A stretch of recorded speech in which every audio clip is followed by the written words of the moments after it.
First of all, when I was shuffling the spread, what I had for you was I see this woman. She's wearing this Victorian dress. She looks like almost like a governess, somebody that takes care of the household, takes care of the kids, and keep the mansion, the estate running. She looks, she's I believe she's a mother, but she looks more like a governess. Like she's a little bit cold, a little bit distant, and she has her kind of finger wagging, like she's scolding somebody.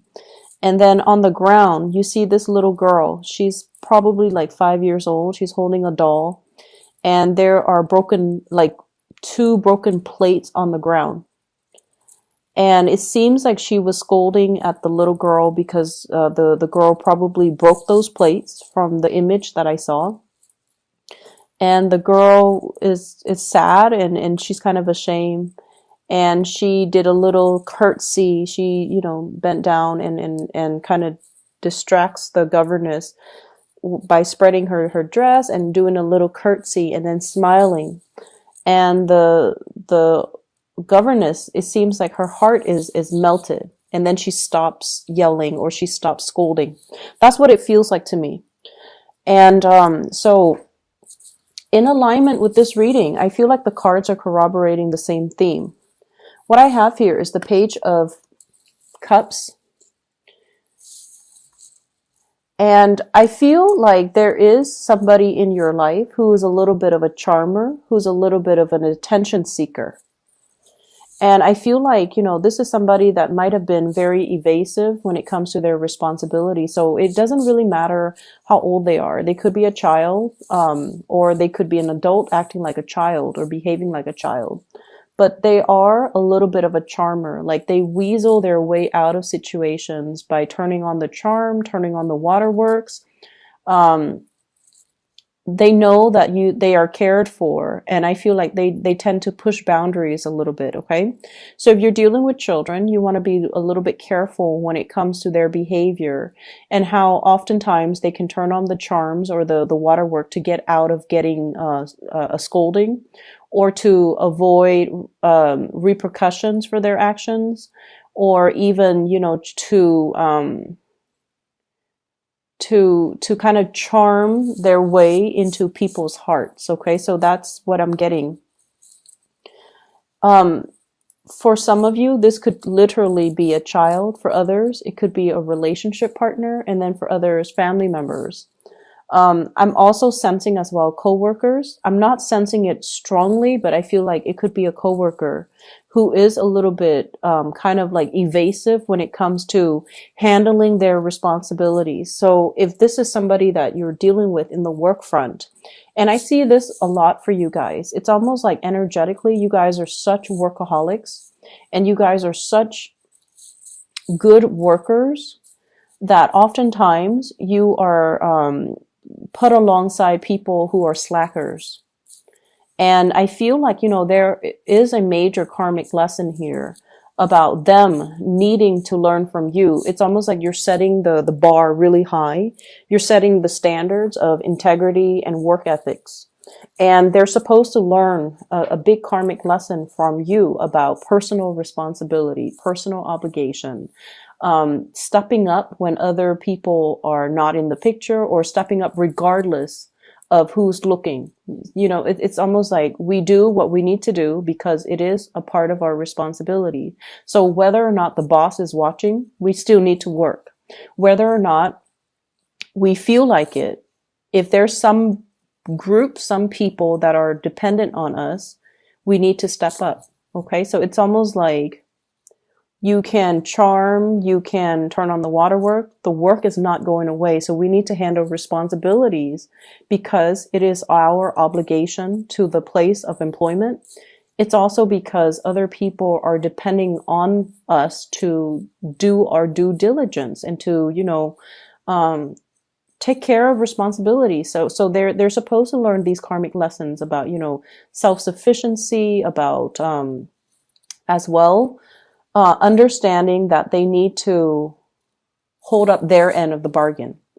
And a lot of the times, from what you're supposed to be learning from them as well is to learn to ease up a little bit, is to learn to, delegate responsibilities, and also to learn to set boundaries so that responsibilities are not dumped upon you, because these are opportunistic types of people. And when they sense that you're very, very kind, and when they sense that you're able to, that you're doing things like above and beyond your scope of responsibilities, they like to dump responsibilities on you. So I feel like there is a karmic lesson needing to be learned from both parties in the work environment. Okay. I definitely feel there's something cracking. It's almost like the straw that broke the camel's back.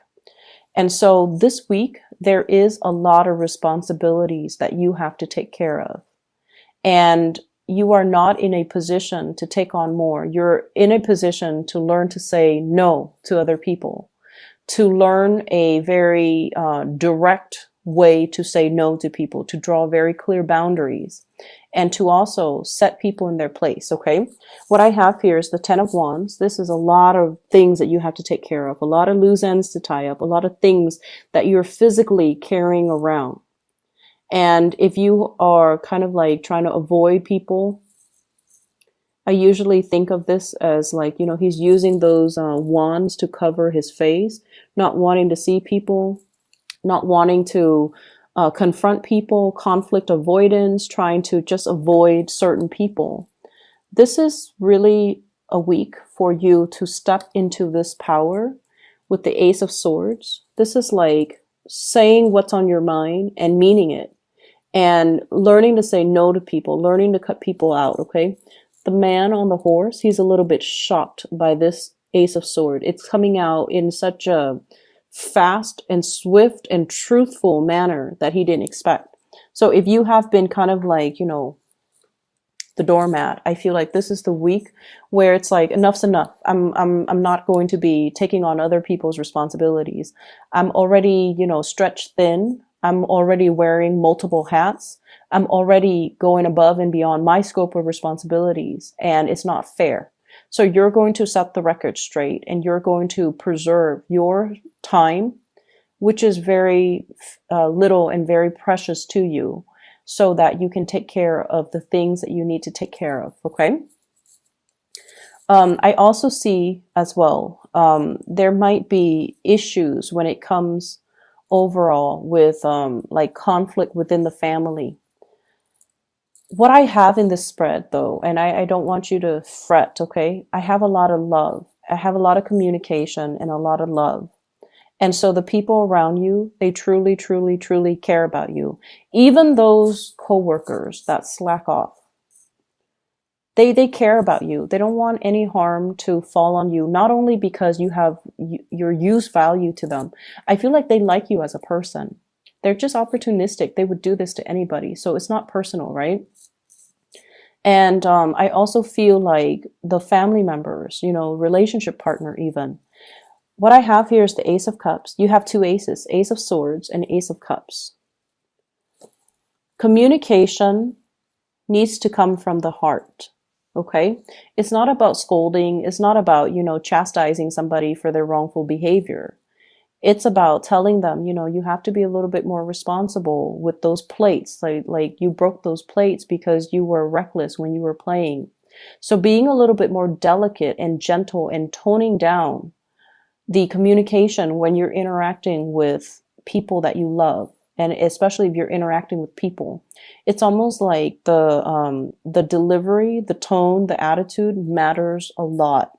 And you want to be cognizant of that. Because what I feel in this spread is there's a lot of love involved, but maybe the delivery of a message needs to be changed, needs to be softened up, needs to be thought out a little bit better. Okay? But what I do feel is, there's definitely some people weaseling their way out of dealing with ramifications of their actions. There are also people as well. This is sort of like conflict, not seeing eye to eye with people, but it's a very slight, minor type of conflict. And a lot of it has to do with control issues, wanting to control other people, wanting to control environments, wanting to control a situation. This could be coming through from your end or from another person's end. But there's an element of control and wanting to have like a, it's like my way or the highway, you know. It's almost like, it's not so much about the broken plates because, you know, the image that I saw was a child. Children are going to be children. They're going to be a little bit reckless. They're going to be a little bit clumsy. And so after everything is said and done, the plates are already broken. The child's already ashamed. And so they don't need, you know, that further reprimand, I guess. Okay. So gauging a situation and picking your battles and knowing when to get involved and when to kind of withdraw. Okay. So that's what I'm sensing here. I feel like in relationships, there might be a little bit of conflict coming in. And I feel like it's ideological in nature. Ideological in nature. I have here a fire sign, a Sagittarius, an Aries, or a Leo. And I also have a Taurus person in the picture as well. So what I feel here is if you are in a relationship with any of those signs, there's definitely a lot of love. But I almost feel like ideological differences get in the way. And what we have to try to remember is just because someone doesn't see things the way that we see things, it should not. So if it's just on the ideological viewpoint, if someone doesn't see things the way that you see things, it shouldn't diminish, you know, your love for them or their love for you. If someone rejects your idea, they're rejecting your idea. They're not rejecting you. If someone doesn't do what you ask them to do, it has nothing to do with you. It has everything to do with them and where they're at and the way they see a situation. So ideological differences doesn't really diminish the love. It doesn't diminish or it doesn't undermine the love in the relationship. So seeing things from that perspective, I feel like is really going to help transform the way this relationship works for you. So we can agree to disagree. We don't always need to agree on all topics under the sun in order for us to work as a unit, in order for us to move forward, in order for us to, you know, be together.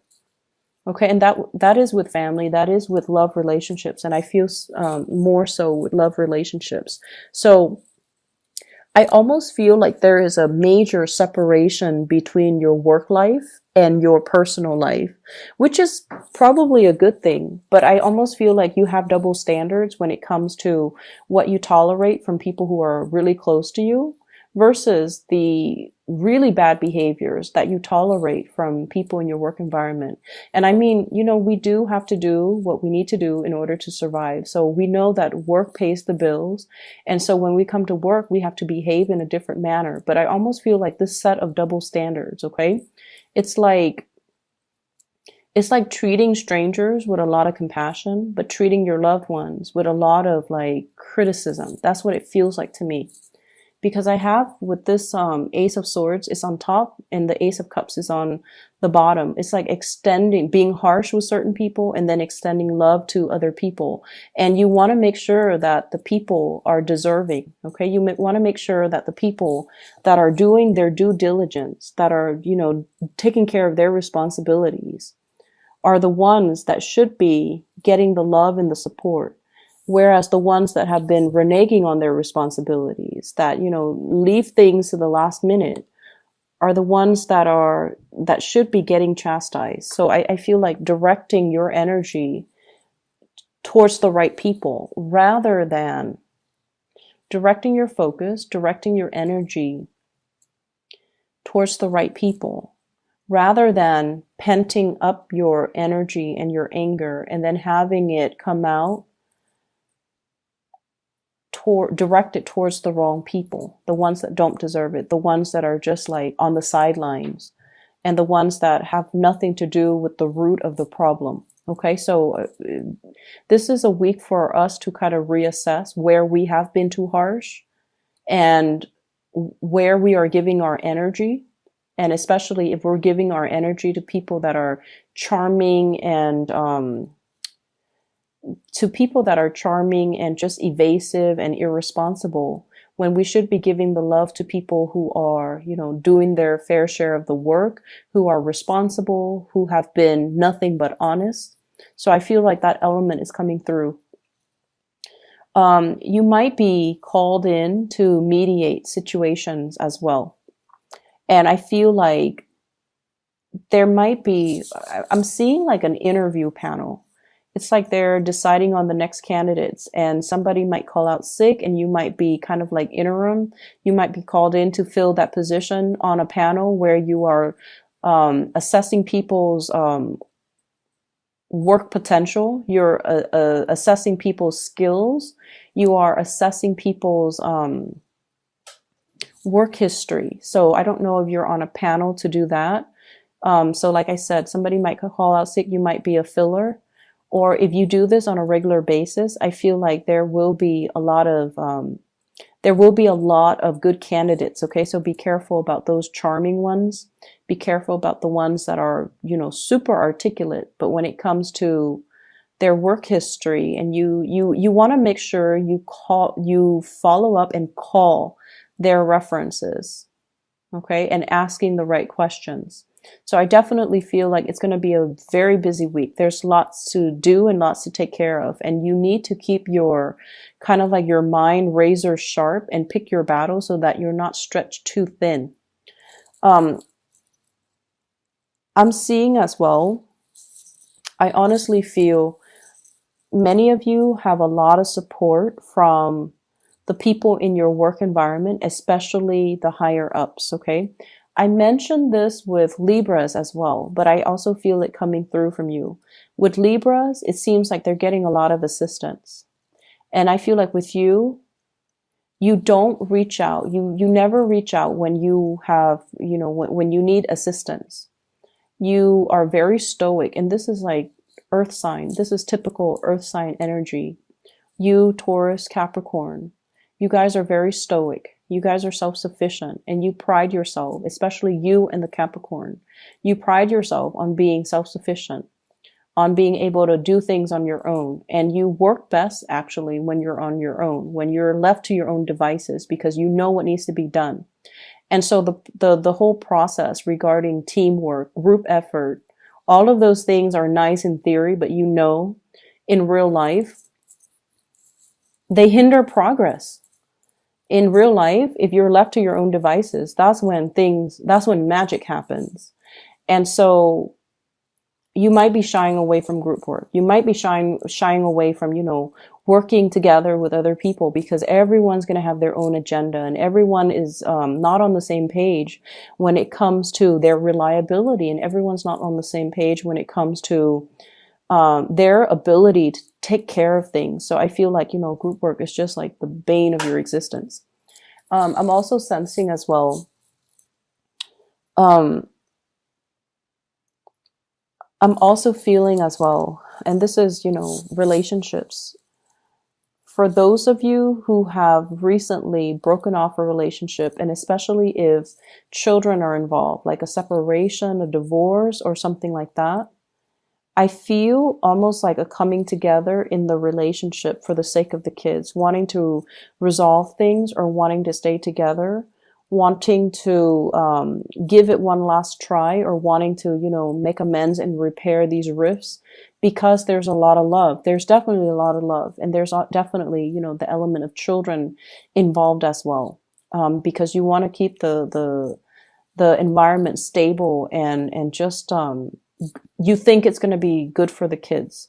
Make sure all parties are on board, and make sure that, it's almost like you should do it for the kids, but at the same time, if this is a cyclical merry-go-round, if that, you're going to get into heated arguments with your partner, it's best not to keep that energy around the children. Okay.